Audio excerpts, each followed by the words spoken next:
Today is Thursday, February 1st. This is the Senate Finance Committee, and we are starting voting. And our first bill, Senate Bill 41, and our analyst is Patrick. Thank you.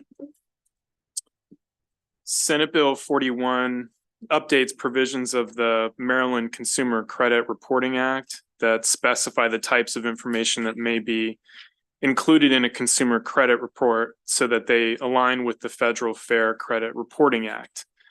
A credit report generally may not include certain information considered to be obsolete, but there are exceptions for transactions that exceed certain dollar amounts. The bill increases the exemption thresholds that are applicable if the consumer credit report is to be used in connection with certain credit transactions, life insurance, underwriting, or employment determinations. So those thresholds are increased for credit transactions with the principal amount of $50,000, that's increased to $150,000 or more. The life insurance face value threshold, that's increased from $50,000 to $150,000 or more. And then the employment annual salary figure, that threshold is increased from $20,000 to $75,000. Have any questions? Any questions from the committee? Senator Reedy? I apologize because I actually had to be out of the room when this hearing happens. This is technical, but it's increasing amounts. There's no opposition from the insurance industry, so I assume it's just you said it conforms with changes in federal law? Yeah, so the Federal Fair Credit Reporting Act has different thresholds for determining which information, the types of transactions for which obsolete information can be included in a credit report. And so what this is doing is it's aligning our state law, which hasn't been updated in a number of years, with the Federal Fair Credit Reporting Act. And it's just obsolete information basically this deals with. Yeah. Right. Oh, like very old bills or old. Yeah, okay. exactly. It says it might be the fiscal note says it would probably positively benefit small business. It sounds good. I just was checking to be sure because when you read the bill, it's hard to tell what you're looking at. So thank you. Do I have a motion? And a second? Second. All right. All in favor? Any opposed? Senator Washington, did you vote? Thank you. Unanimous vote. Thank you.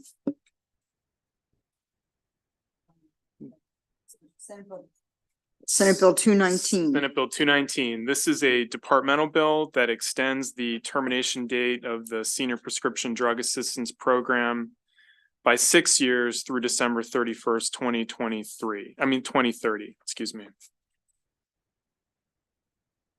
there any questions from the committee? Can I have a motion, please? Thank you. Senator Ellis, second. Second. Second, Senator Klassmeyer. All in favor of the Senior Prescription Drug Assistance Program, raise your hand. We have a unanimous vote. Thank you. Patrick, Senate Bill 229, insurance penalties, unauthorized insurers, insurance producers, and public adjusters. So this is a bill that was on the voting list last week, and Senator Hershey had requested some additional time to get some complaint data back from the Maryland Insurance Administration, and so I think they've submitted some complaint information, statistics, which shared with the committee.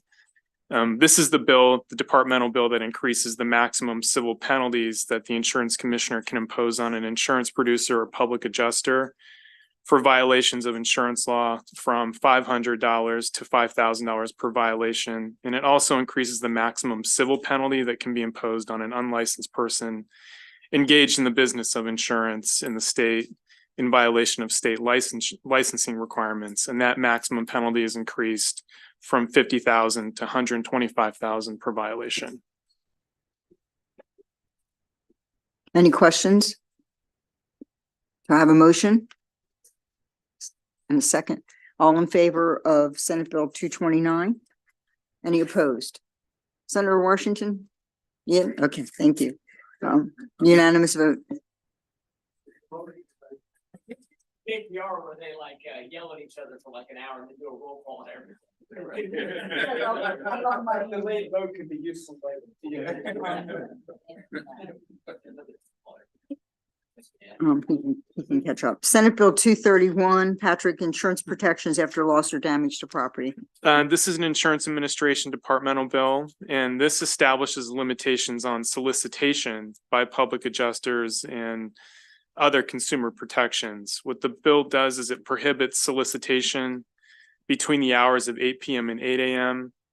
In addition, it allows additional time for cancellation or rescission of a public adjuster contract if the consumer entering the contract is 65 years old or older.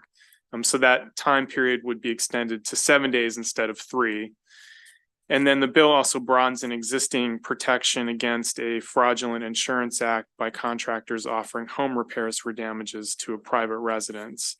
The Insurance Administration has gotten some feedback that one restriction that was in the bill is introduced is potentially problematic for constitutional reasons. And so with the amendment in front of you that they have identified would be okay, instead strikes a provision in the bill that would prohibit a public adjuster from engaging in solicitation during the 24 hours immediately following a loss. And instead, it would prohibit solicitation during the progress of a loss-producing occurrence. And then if a public adjuster enters into a contract within 72 hours after the loss, the public adjuster must submit to the insurance commissioner a notice of the contract within 24 hours after entering into it. So that is the alternative approach that they are identifying instead of prohibiting solicitation during that 24-hour period. Senator Ellis. Yeah, thank you, Madam Chair. So Patrick, I had a question during this bill here about the difference. I mean, they talked about a fire and, you know, the fire department is there, it's clear. But say during a flood, the waters are still high. So this, the new language, during the progress of a loss, you think that covers that scenario? I think that's right. I think that's the idea. So if there's still a flood situation that's ongoing, that solicitation wouldn't be able to take place while that was still ongoing. Okay, as long as the water is high. And so, okay, great, thank you. Do I have a Senator Mount? What was the constitutional issue? Yeah, so there isn't a lot of detail on that, but I think it may be a restraint on commercial speech by prohibiting a solicitation during that time period. Thank you. That's interesting to know, just so it comes up in the future. So do I have a motion? You had Senator Hayes a second? I said. You second, okay. All in favor of Senate Bill 231? Any opposed? Unanimous, thank you. 11.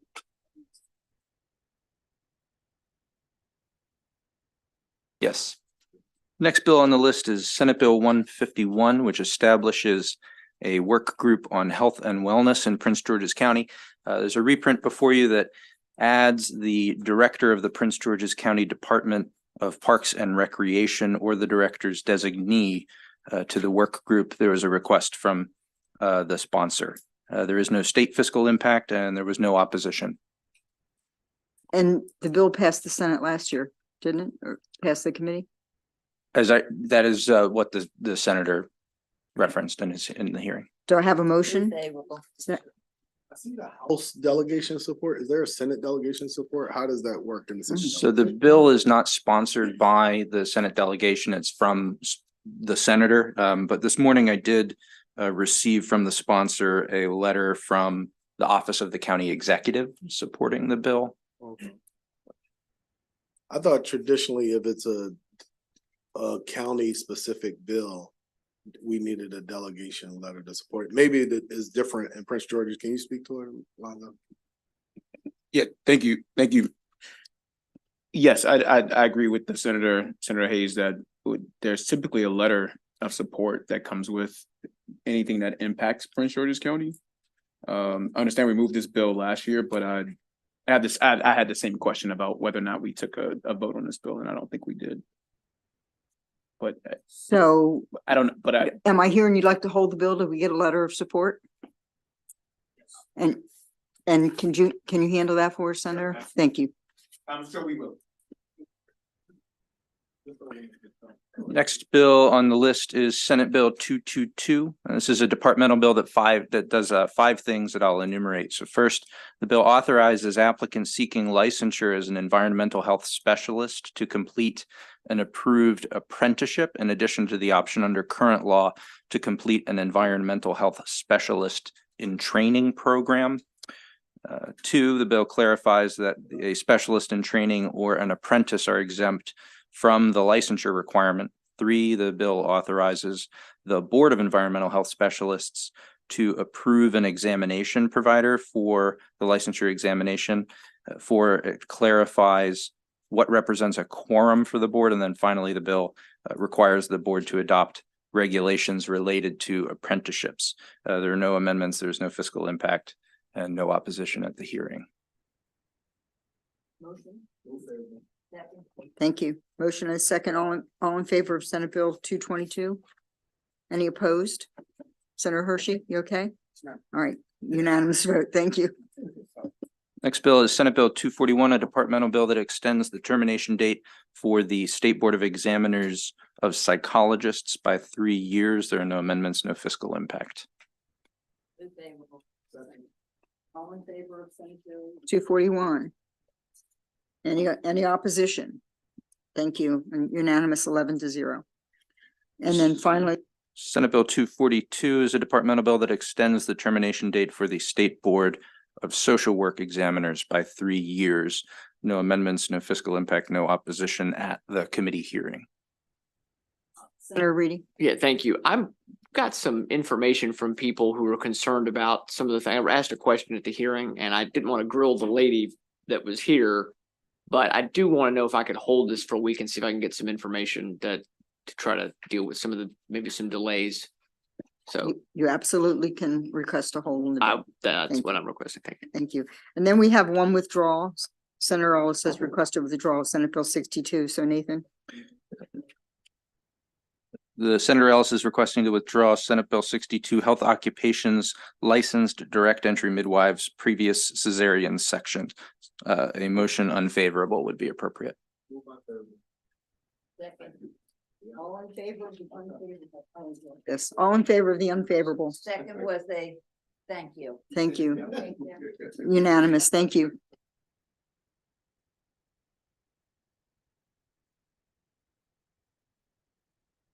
That ends the voting session for the Finance Committee today. Thank you. Thank you all for your hard work this week.